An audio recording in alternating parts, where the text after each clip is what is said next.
राधे राधे महाराज जी। महाराज जी, भोगे हुए भोग की तृष्णा से भोग की महत बुद्धि पुष्ट होती है, वैसे ही भगवत प्राप्ति की महत बुद्धि कैसे पुष्ट होती है महाराज जी? बार बार भगवान की कथा सुनने से, ये बात पकड़ लो, बार बार भगवान के भक्तों के चरित्र सुनने से, ये दो बातें पकड़ लो।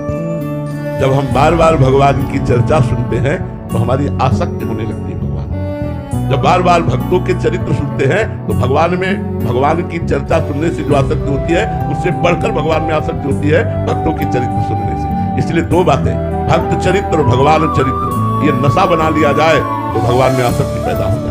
जब बैठे तो श्रीमद् भागवत की कथा, रामचरितमानस श्री भगवान के जो अपने आराध्य देव हों उनके पावन चरित्रों का बार बार पठन, बार बार श्रवण और बार बार गान किया जाए तो चरित्र गान से बहुत जल्दी भगवत आसक्ति पैदा होती है। और भगवत चरित्र गान से ज्यादा महिमा भक्त चरित्र गान से भगवान में आसक्ति पैदा होती है। तो जैसे भोगों को भोगने से तृष्णा पुष्ट होती है, ऐसे भगवान के बार बार चरित्र गान से, बार बार चरित्र श्रवण से भगवत आसक्ति पुष्ट होती है। अगर भगवत चरित्रों का गान न किया जाए तो भगवत आसक्ति होना बहुत कठिन बात है।